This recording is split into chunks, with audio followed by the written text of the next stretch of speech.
Saudaraku, kita akan teruskan lagi firman Tuhan mengenai kenaikan Tuhan Yesus ke sorga dan berkat-berkat apa yang boleh kita terima yang sudah menjadi milik gereja,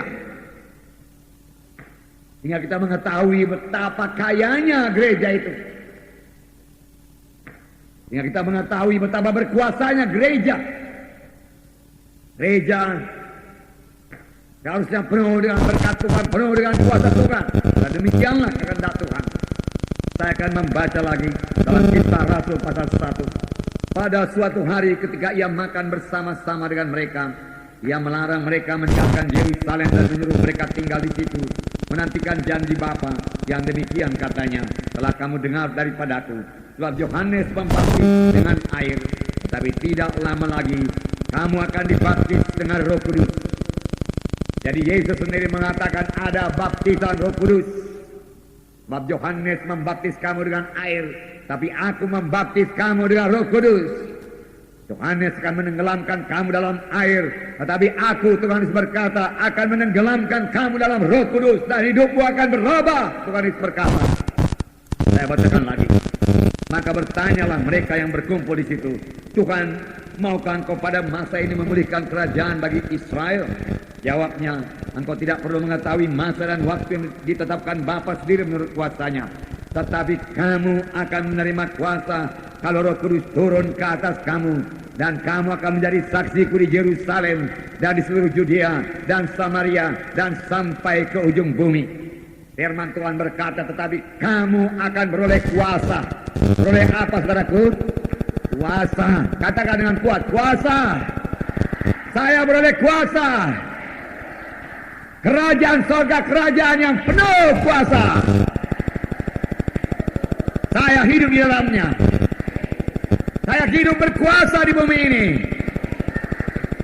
Saya beroleh kuasa Roh Kudus. Haleluya Tuhan. Nah, perhatikan perkataan kuasa.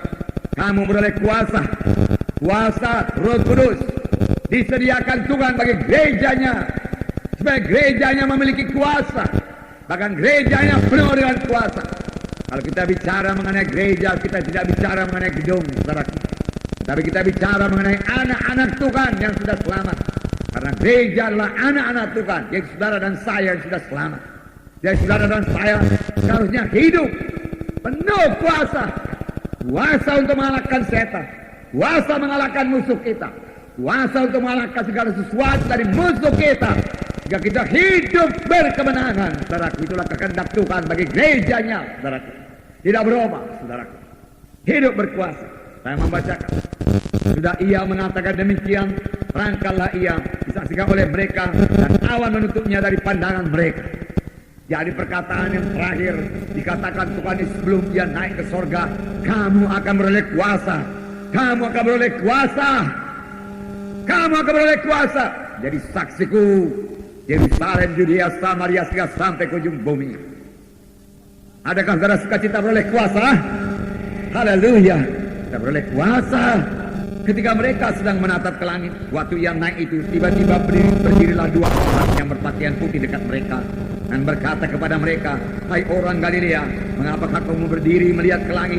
Yesus ini, haleluya, Yesus ini, Yesus yang sama, Yesus yang telah bersama-sama dengan kau 3,5 tahun lamanya, akan datang kembali dengan cara yang sama seperti kami melihat dia dan naik ke sorga. Saudaraku, Yesus akan datang kembali. Tak dapat tiada kita akan melihat Yesus.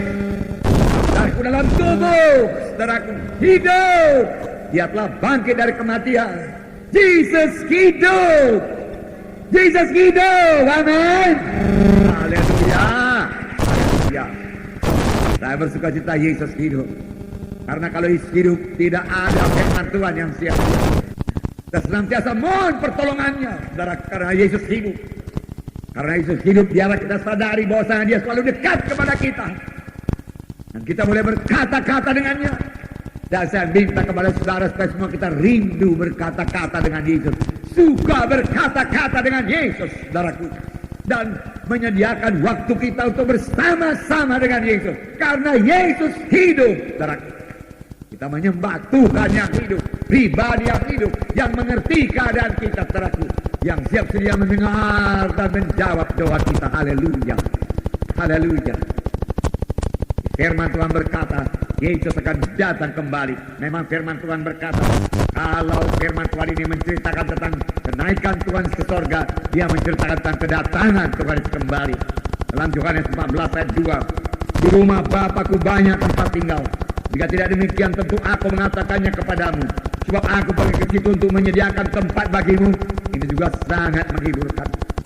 Saudara di sorga, saudara bersama-sama dengan Yesus, saudara tidak perlu khawatir tidak punya tempat tinggal. Saudara telah memiliki tempat tinggal di sorga, saudaraku. Waktu saudara menerima Yesus sebagai Tuhan dan Juru Selamat saudara, Tuhan menyediakan tempat tinggal bagi saudara di sorga. Tapi saudaraku, saya minta kepada saudara, jangan cepat-cepat ke sorga, saudaraku. Walau sorga itu begitu indah, saudaraku. Tapi di dunia ini begini bergairah untuk menginjil, untuk menolong jiwa-jiwa yang belum selamat, saudaraku, untuk menyaksikan Injil Tuhan. Dan memang inilah kerja kita, saudaraku, menantikan kedatangan Tuhan kedua kali. Menantikan kedatangan Tuhan kedua kali bukanlah hidup berlajak-lajak, saudaraku. Bukanlah hidup menikmati berkat Tuhan, bukan, saudaraku. Memang Tuhan akan memberikan kepada saudara kesembuhan, karena itu janji, saudaraku. Supaya saudara memegang perjanjian Tuhan, Tuhan mengenakannya kepada saudara. Puji Tuhan. Nah, tapi saudaraku, ada kerja yang diberikan Tuhan kepada kita, yang harus kita laksanakan, yaitu perintah agung, yaitu mengabarkan Injil ke segenap penjuru alam. Jadikanlah sekalian bangsa muridku, ajarilah mereka, baptislah mereka. Saudaraku, semua kita mengambil bagian dalam hal ini, saudaraku. Memberitakan Injil, bagian semua adalah pelayanan semua anak-anak Tuhan. Bersaksi adalah pelayanan semua anak-anak Tuhan. Pelayanan saya, pelayanan saudara. Di dalam bersaksi, saudara boleh mempraktekkan urapan Tuhan yang ada pada saudara. Di dalam bersaksi, saudara boleh menerima pimpinan Roh Kudus kepada saudara. Dalam bersaksi, saudara akan merasakan persekutuan saudara yang indah dengan Roh Kudus, saudaraku. Sudah waktunya semua kita berbuat baik. Sudah waktunya semua orang Kristen menyadari hal ini. Bukan hanya Tuhan tidak hanya memberikan keampunan dosa kepada kita supaya kita boleh menyanyi merdu kepada Tuhan, tetapi Tuhan memberikan kuasa kepada kita. Keampunan dosa pasti, tetapi Tuhan menambahi lagi keampunan dosa dengan apa? Kuasa. Kamu beroleh kuasa, power. Kamu beroleh kuasa untuk menjadi saksi. Pakailah itu, praktekkanlah itu, saudaraku. Langkah indahnya semua kita, saudaraku, bersaksi keluar. Di sekeliling kita jiwa-jiwa terhilang. Kalau saudara bisa mendengar cerita jiwanya, saudaraku, saudara akan melihat bagaimana merana jiwanya. Sudah diikat oleh dosa. Bagaimana hancur hidupnya, dirusak oleh setan. Karena setan datang hanya untuk mencuri, membunuh, membinasakan. Tetapi Yesus datang, dan domba itu beroleh hidup, dan beroleh hidup yang berkelimpahan. Sebagai siang dan malam beda. Kontrak sekali, perlawanan. Kalau setan datang dia merusak manusia. Setan datang dia menghancurkan manusia. Setan datang saudaraku, dia membunuh manusia ini. Untuk itu saudara perlu urapan Roh Kudus. Saudara berkata, di manakah urapan Roh Kudus bagi saya? Saudara sepanjang saudara dari penuhkan dengan Roh Kudus, saudara beroleh kuasa. Kuasa itu apa? Urapan. Urapan. Dan urapan itu bisa bertambah. Urapan saudara bisa bertambah. Mari beri tepuk tangan yang meriah buat Tuhan. Terima kasih Yesus. Oh, berapa besar kuasa yang kau berikan bagi kami. Biarlah kami mengerti Tuhan. Biarlah kita mengerti betapa luar biasa berkat Tuhan bagi gerejanya. Betapa luar biasa persediaan Tuhan bagi gerejanya. Biarlah kita miliki semua persediaan yang diberikan Tuhan bagi kita. Oleh sebab itu hidup dalam roh. Saudara mengerti, saudaraku, sangkal diri. Saudara mengerti perkara rohani. Supaya jangan perkara daging membutakan mata rohani saudara. Saudaraku, bahkan kalau ada anak Tuhan yang terus hidup dalam kehendak daging, dia akan mati kelak. Kita akan berpisah. Saudaraku, Bertobat, firman Tuhan berkata. Tidak mau lagi dalam kehendak daging Tuhan. Aku mau berjalan dalam roh Tuhan. Aku mau membarui pikiranku dengan firman Tuhan. Saya hidup secara berubah, berkuasa, menjadi berkat. Saudara mengalami berkat Tuhan, saudara mengalami kuasa Tuhan. Nah, roh Tuhan menyala dalam hati saudara, saudara tidak bisa diam. Minta urapan Tuhan, minta kuasa Tuhan. Ini doa sidang pertama. Sebab jarang sekali doakan sidang akhir zaman, saudaraku. Sidang akhir zaman banyak doanya dangkal untuk kepentingan diri sendiri, mengasihi diri sendiri. Ya, sidang pertama berdoa. Saya bacakan pada saudara dalam Kisah Rasul pasal 4 ayat 29. Dan sekarang ya Tuhan, lihatlah bagaimana mereka mengancam kami, dan berikanlah kepada hamba-hambamu keberanian untuk memberitakan firman-Mu. Ulurkanlah tangan-Mu untuk menyembuhkan orang, dan adakanlah tanda-tanda dan mujizat-mujizat oleh nama Yesus hamba-Mu yang kudus. Mari kita mulai berdoa seperti ini, saudaraku. Sidang akhir zaman. Mereka tidak berdoa, Tuhan berkati saya Tuhan. Tuhan, laku semua jualanku Tuhan. Mereka tidak berdoa demikian. Itu sudah ditambahkan Tuhan kepada mereka. Mereka berdoa, ulurkan tangan-Mu tiap kali melayani Tuhan. Sembuhkan orang Tuhan. Adakan tanda-tanda ajaib dan mujizat dalam nama Yesus hamba-Mu yang kudus. Mengapa tanda ajaib dan mujizat minus dalam sidang? Karena tidak diminta. Tidak ada padamu karena kamu tidak minta. Mulai minta. Tanda ajaib dan mujizat dalam gereja-Mu Tuhan. Karena kemuliaan bagi nama-Mu. Haleluya. Haleluya. Oh, haleluya Yesus. Haleluya Roh Kudus. Buka mata rohani sidang-Mu Tuhan. Haleluya. Ayat 31. Dan ketika mereka sedang berdoa, goyanglah tempat mereka berkumpul itu. Nah, mereka semua penuh dengan Roh Kudus. Mereka semua penuh dengan Roh Kudus. Mereka semua penuh dengan Roh Kudus. Lalu mereka memberitakan firman Allah dengan berani. Berani. Katakan berani. Saya berani menyaksikan Yesus. Saya berani menginjil. Saya berani berdoa. Buat orang sakit. Saya berani meletakkan tangan atas orang sakit. Saya berani. Roh penakut keluar dari saya. Di dalam nama Yesus. Haleluya Yesus. Haleluya Tuhan. Haleluya. Haleluya. Haleluya. Anak-anak Tuhan adalah anak-anak yang berani. Berani. Firman Tuhan berkata, penakut tidak mewarisi kerajaan sorga. Bersama Yesus. Sangat indah. Nah, mereka memberitakan firman Tuhan dengan berani. Ayat 33. Dan dengan kuasa yang besar. Rasul-rasul memberi kesaksian tentang kebangkitan Tuhan Yesus. Dan mereka semua hidup dalam kasih karunia yang melimpah-limpah. Dengan kuasa yang besar. Bukan kuasa yang kecil. Tuhan kita Tuhan yang besar. Yesus Tuhan yang besar. Kuasanya juga besar. Dan kuasa itu sekarang milik gereja. Milik tubuh Kristus. Hanya banyak kali tubuh Kristus tidak sadar. Tidak tahu. Saudara, mata rohani itu tutup setan. Banyak kali gereja memiliki pikiran duniawi sehingga tidak melihat kuasa Tuhan, tidak rindu kuasa Tuhan, tidak minta kuasa Tuhan. Maka tidak ada pada sidang pertama setelah dia berdoa minta kuasa, meminta mujizat Tuhan. Firman Tuhan berkata dengan kuasa yang besar. Rasul-rasul naik saksi. 3.000 orang bertobat, 5.000 orang bertobat, dan tiap hari Tuhan menambahkan bilangannya dengan orang yang beroleh selamat. Saudara, Tuhan menyediakan tempat ini. Masih banyak tempat ini, bangku-bangku yang kosong, saudaraku. Dan masih banyak juga di luar sana perlu Yesus. Apakah kita masih malu mengakui Yesus, saudara. Apa yang akan kita katakan kepada Yesus kelak nanti kalau kita bertemu dengan Dia? Manakah talenta-talenta yang diberikan pada Tuhan berkata? Dan apakah jawab kita, saudara? Saudara, biar kita memberi jawab.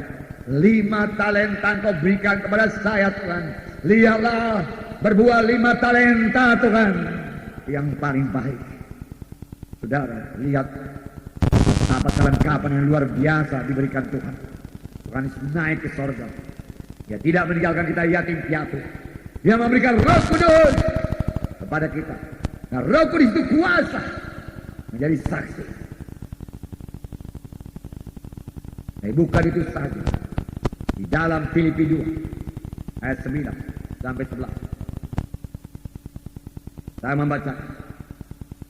Itulah sebabnya Allah sangat meninggikan Dia dengan mengaruniakan kepadanya nama di atas segala nama, supaya dalam nama Yesus bertekuk lutut segala sesuatu yang ada di langit dan yang ada di atas bumi dan yang ada di bawah bumi, dan segala lidah mengaku Yesus Kristus adalah Tuhan bagi kemuliaan Allah Bapa.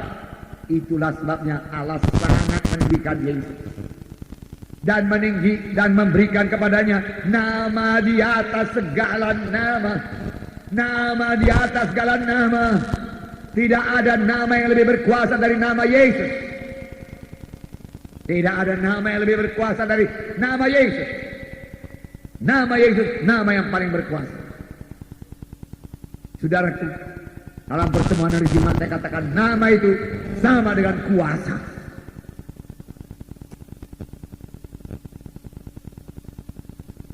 Nama yang berkuasa, nama orang yang berkuasa menghasilkan kuasa. Yesus berkuasa. Tuhan Yesus berkata, segala kuasa di sorga dan di bumi telah diberikan kepadaku. Segala kuasa di sorga dan di bumi telah diberikan padaku. Karena itu pergilah kamu, beritakan Injilku. Apakah artinya ini? Segala kuasa di sorga dan di bumi ada padaku. Kuasa itu kudelegasikan padamu. Pergilah kamu, lakukan pekerjaan yang kulakukan. Bahkan pekerjaan lebih besar daripada kulakukan akan kamu lakukan. Sebab aku pergi kepada Bapa. Amin, saudara. Kitalah yang mengerjakan itu semua. Biarlah kita mengenal betapa besar kuasa yang diberikan Tuhan bagi kita. Betapa luar biasanya kuasa dalam nama Yesus. Saudaraku Petrus sekali berjalan baik elok. Itu dia lihat orang lumpuh. 40 tahun lamanya lumpuh. Dia melihat pada Petrus, berharap dapat sesuatu dari Petrus. Dan Petrus berkata, emas dan perak tidak ada padaku, tetapi apa yang ada padaku kuberikan padamu. Di dalam nama Yesus Kristus orang Nazaret itu bangkit dan berjalan. Dia angkat orang itu, dia bantu berdiri. Ketika itu juga kuatlah kaki dan mata kaki orang itu. Tapi apa yang ada padaku kuberikan padamu. Di dalam nama Yesus Kristus orang Nazaret, bukan orang yang lain. Aku berkata kepadamu, bangkit dan bangun. Ini milik gereja. Gereja harus bangkit dan mengenal kuasa dalam nama Yesus. Katakan di sini, mengaruniakan kepadanya nama di atas segala nama. Supaya dalam nama Yesus bertekuk lutut, tunduk segala sesuatu di langit, penguasa-penguasa jadi udara, roh-roh jadi udara, setan iblis tunduk dalam nama Yesus. Kenallah saudaraku, mengapa mereka tunduk? Waktu Yesus naik ke sorga, dia lucuti itu semua. Bentar kita baca, saudaraku. Dia lucuti semua kuasa-kuasa gelapan itu. Saudara boleh mengusir dia, jangan dia mengganggu secara lagi. Jangan dia menyiksa saudara, jangan dia membunuh saudara, jangan dia memberi penyakit kepada saudara. Jangan dia menghalangi pemberitaan Injil saudara. Jangan dia menghalangi berkat Tuhan. Dan usirkan dalam nama Yesus. Amin. Haleluya. Haleluya. Nah, saudara kalian kasih dalam nama Yesus, nama dari segala nama. Nama itu kuasa, saya katakan tadi dalam Kisah Rasul pasal 4. Dalam ayat 7 dikatakan. Kisah Rasul pasal 4 ayat 7. Lalu Petrus dan Yohanes dihadapkan kepada sidang itu dan mulai diperiksa dengan pertanyaan ini, dengan kuasa manakah atau dalam nama siapakah kamu bertindak demikian ini? Maka jawab Petrus, penuh dengan Roh Kudus. Dengan kuasa siapakah?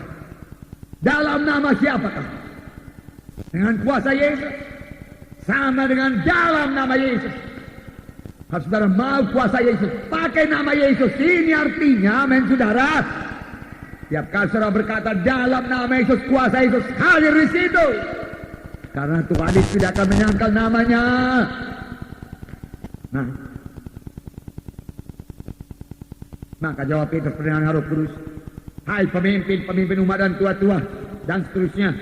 Kemudian dia berkata dalam ayat 12, dan keselamatan tidak ada dalam siapapun juga selain di dalam dia. Setelah di bawah kolong langit ini tidak ada nama lain yang diberikan kepada manusia yang olehnya kita dapat diselamatkan. Oh, perkataan yang berkuasa dari orang yang penuh dengan Roh Kudus. Itu sebabnya firman Tuhan berkata, hendaklah kamu senantiasa penuh dengan Roh Kudus. Kalau saudara penuh dengan Roh Kudus, saudara tahu, saudara rasa. Saudara tahu saudara penuh dengan apa. Pada pagi hari ini bertobat. Kalau saudara belum penuh dengan Roh Kudus, mari penuh dengan Roh Kudus. Saudara kalau penuh dengan Roh Kudus, oh haleluya, luar biasa. Saudara, bahkan saudara bisa merasakan Roh Kudus meresapi seluruh tubuh saudara, menggerakkan seluruh tubuh saudara. Karena firman Tuhan berkata, Roh Kudus menghidupkan tubuh-tubuh yang fana ini. Haleluya. Roh Kudus menyehatkan tubuh-tubuh yang fana ini. Tetapi hari ini kita bicara mengenai kuasa Roh Kudus, saudaraku. Roh Kudus mengurapi saudara. Roh Kudus memberikan hikmat kepada saudara. Roh Kudus memberikan pengertian kepada saudara. Pengertian baru kepada saudara. Petrus beroleh hikmat daripada Tuhan. Beroleh karunia pun, saya percaya ini karunia perkataan pengetahuan. Dan dia berkata, keselamatan tidak ada dalam siapapun juga di bawah kolong langit ini. Karena di bawah kolong langit ini tidak ada nama lain yang dikaruniakan kepada manusia yang di dalamnya kita beroleh selamat. Tidak ada nama lain, hanya satu nama, yaitu nama Yesus. Nama Yesus. Akibatnya 13, ketika sidang itu melihat keberanian Petrus dan Yohanes dan mengetahui bahwa keduanya orang biasa yang tidak terpelajar, heranlah mereka, dan mereka mengenal keduanya sebagai pengikut Yesus. Heran mereka. Ada dua perkara yang diherankan mereka. Dua perkara. Pertama, keberanian. Apa saudaraku? Yang kuat saudaraku. Keberanian. Katakan keberanian. Ya, itu yang kuat. Tolong mic-nya juga dikuatkan. Haleluya. Ya. Anak-anak Tuhan harus berani. Amin. Haleluya. Keberanian. Orang luar melihat keberanian kita. Beranian. Dan ketika melihat keduanya tidak terpelajar, orang biasa, heranlah mereka. Mengapa orang biasa begini bisa berkata begitu? Satu perkataan yang kuat, teguh. Satu pernyataan yang luar biasa. Dia tidak tahu itu pekerjaan Roh Kudus. Jawabannya karena Petrus dan Yohanes penuh dengan Roh Kudus, penuh dengan Roh Kudus, memberikan hikmat kepadanya, kebijaksanaan kepadanya, kekuatan kepadanya, keberanian kepadanya. Semua itu terdapat dalam Roh Kudus. Oh, pujilah Roh Kudus. Haleluya. Terima kasih Roh Kudus, terima kasih Roh Kudus, terima kasih. Haleluya. Haleluya. Intimlah dengan Roh Kudus. Bergaulah dengan Roh Kudus. Bersekutulah dengan Roh Kudus. Tuhan memberikan Roh Kudus kepada saudara. Dan saudara boleh bersekutu dengan dia. Supaya dia bisa mengajari saudara. Supaya Roh Kudus bisa membubuh perkataannya dalam lidah saudara. Sama sebagaimana kepada Petrus. Petrus bisa berkata dan keselamatan tidak ada dalam siapapun juga. Memang keselamatan yang terdapat dalam Yesus. Kita diselamatkan bukan karena kita berbuat jujur. Bukan. Bukan. Kejujuranmu hanya sebagaikan lapuk saja di hadapan Tuhan. Tidak laku. Kejujuran manusia. Tidak ada nama lain. Bukan oleh kebenaran saya selamat, bukan. Bukan kalau saya menyumbang gereja, saya berbuat baik, saya menolong orang miskin, saya menolong janda-janda, anak yatim piatu, saya selamat. Tidak. Itu memang perlu. Tapi itu saja tidak menyelamatkan kita. Yang menyelamatkan kita itu satu pribadi, yaitu Tuhan Yesus Kristus yang telah mati bagi saudara. Darah yang dicurahkan di kayu salib di Golgota, dikuburkan, tapi bangkit pada hari yang ketiga, naik ke sorga, hidup. Saudaraku, setelah dia juru selamat kita, Tuhan Yesus Kristus. Amin, saudara. Nah, itu yang menyelamatkan kita. Haleluya, haleluya. Dan nama itu, nama Yesus milik saudara. Haleluya, pakailah itu. Dalam nama Yesus itu milik saudara. Dalam nama Yesus itu milik saya. Pakailah itu. Kapan setan datang, pakai dalam nama Yesus itu mengusirkan dia. Kapan penyakit datang padaku dan berusaha menempelkan dirinya kepada saudara, pakai dalam nama Yesus itu menyingkirkan penyakit tersebut. Amin. Pakai, jangan diam saja, saudaraku. Tuhan berikan senjata kepada saudara. Kapan setan sudah datang, pakai dalam nama Yesus. Kalau kami lewat di tempat keramat-keramat, kami katakan, saudaraku, kami katakan darah Yesus membungkuskan kami. Dalam nama Yesus, roh jahat tidak boleh kau jamah seorang pun di antara kami. Dalam nama Yesus. Saudara, kita harus mengerti dunia rohani. Peperangan kita, peperangan rohani. Kita dalam peperangan. Jangan bungkem, jangan lambang. Hidup dalam Roh Kudus. Tangkas memakai senjata Allah. Baik firman Tuhan terpakai ada tersurat dalam nama Yesus, penuh dengan Roh Kudus. Hendaklah kamu berjaga-jaga senantiasa. Tapi perkara daging, saudaraku, perkara daging melumpuhkan anak-anak Tuhan. Perkara daging membutakan mata rohani anak-anak Tuhan. Mari bertobat, mari hidup dalam Roh, tinggalkan sebuah dosa. Amin. Haleluya, haleluya, haleluya. Semua bertemu dengan kuat. Haleluya, haleluya, haleluya. Tuhan hidupkan semua, Tuhan. Haleluya. Oh, haleluya. Saudara hidup sungguh-sungguh pagi hari ini. Haleluya. Saudara bergairah terus dalam firman Tuhan ini, saudaraku, dan memakai dalam hidup saudara. Haleluya. Kolose pasal 2. Kolose pasal 2 ayat 15. Ia telah melucuti pemerintah-pemerintah dan penguasa-penguasa dan menjadikan mereka tontonan umum dalam kemenangannya atas mereka. Ia di sini Yesus. Pada waktu dia naik ke surga atau pada waktu dia turun ke bawah bumi, dia melucuti pemerintah-pemerintah, penguasa-penguasa jahat dan menjadikan mereka tontonan umum. Didemonstrasikan di sekalian mereka. Sudah dilucuti. Saudara tidak perlu takut lagi kepada setan. Senjatanya sudah dilucuti. Tidak perlu takut lagi kepada bingung ganjang manapun juga. Senjata yang telah dilucuti. Dalam nama Yesus saudara bisa menguasai dia. Bukan dia yang menguasai saudara. Oleh sebab itu setan mesti kalah. Kalau saudara usirkan dalam nama Yesus, dia mesti pergi. Dan segala sesuatu buah tangan setan yang dibawanya mesti bawa beserta engkau, setan katakan.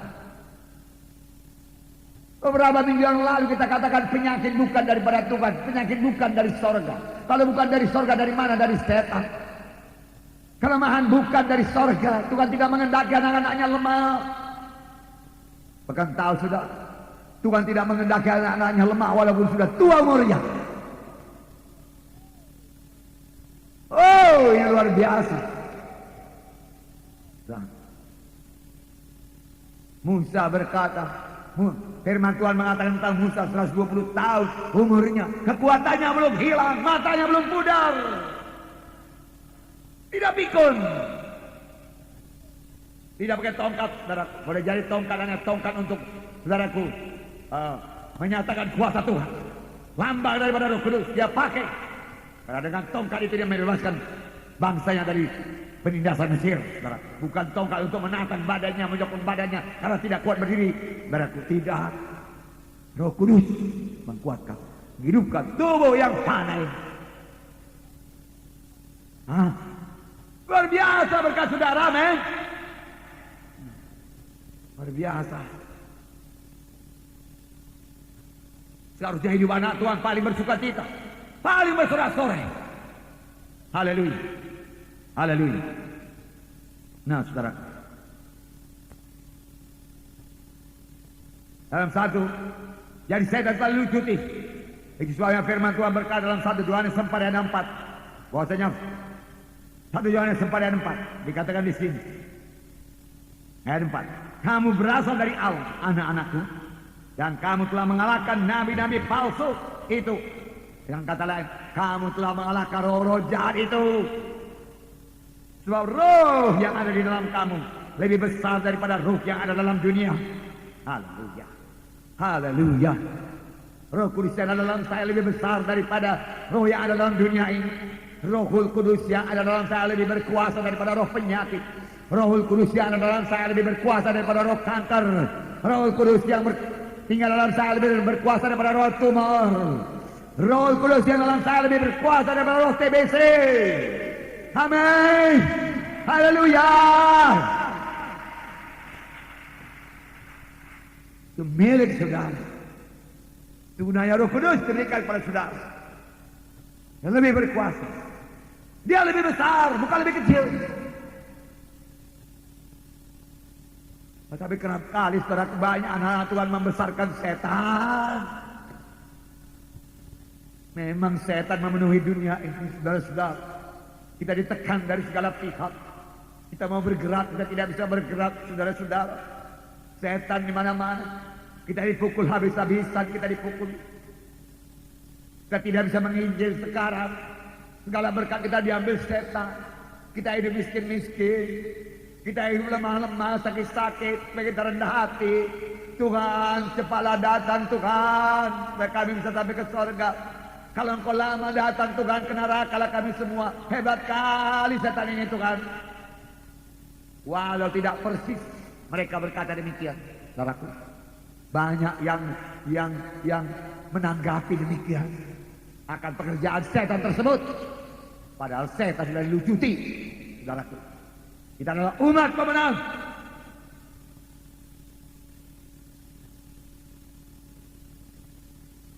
Nah, saudaraku, gereja harus berkuasa, saudara harus berkuasa. Penuh dengan Roh Kudus, penuh dengan Roh Kudus. Sangkal diri, matikan perkara daging dalam hidup saudara. Hidup suci, tinggalkan dosa, jangan terlibat dalam kuasa kegelapan lagi. Berdiri tegak sebagai anak-anak Tuhan. Haleluya. Nah, saudara, luar biasa yang disediakan Tuhan bagi saudara. Firman Tuhan juga berkata dalam Efesus, tidak dikatakan 19 ayat 19. Dan betapa hebat kuasanya bagi kita yang percaya, sesuai dengan kekuatan kuasanya. Betapa hebat kuasanya.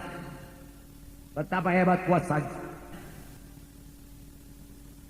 Bagi kita yang percaya sesuai dengan kekuatan kuasanya. Betapa hebat kuasanya. Luar biasa kuasa Roh Kudus. Katakan betapa hebat kuasanya dalam saya. Kurang kuat. Betapa hebat kuasa Roh Kudus dalam saya.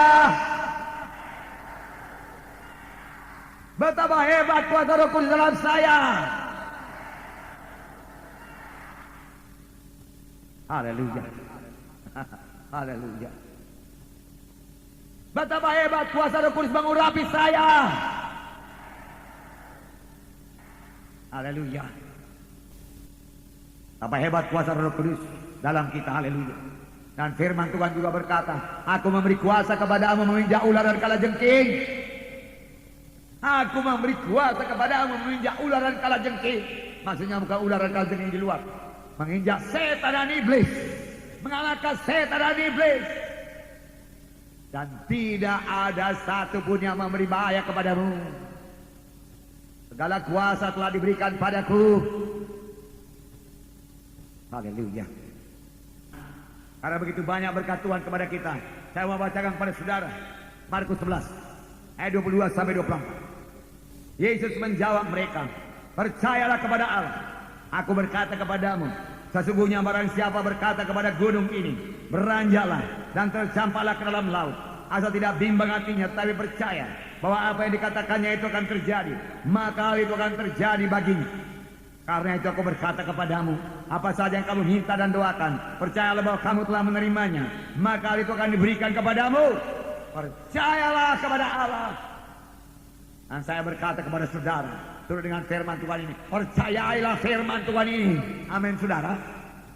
Karena firman Tuhan dan Tuhan tidak bisa dipisahkan. Pada mulanya adalah firman, firman itulah Allah. Percayai firman Tuhan ini. Kemudian dikatakan di sini, aku berkata kepadamu, sesungguhnya barang siapa berkata kepada gunung ini, ada dua perkara, berkata kepada gunung dan berdoa kepada Tuhan. Berkata kepada gunung dan berdoa kepada Tuhan. Haleluya. Haleluya. Puji Tuhan. Berkata kepada gunung dan doa kepada Tuhan. Ada saatnya kita berkata kepada gunung, mengucapkan perkataan yang berkuasa, karena anak-anak Tuhan berkuasa dan perkataan saudara berkuasa. Hati-hati dengan perkataan saudara, jangan saudara terjerat olehnya, karena perkataan saudara sangat berkuasa. Apa yang saudara katakan jadi. Firman Tuhan berkata demikian, barang siapa berkata kepada gunung ini, beranjaklah engkau, tercampak ke dalam laut, asal tidak bimbang hatinya, saya percaya bahwa apa yang dikatakannya itu akan jadi, maka hal itu akan jadi baginya. Firman Tuhan berkata dalam terjemahan yang lain, maka dia akan memperoleh apa yang dikatakannya itu.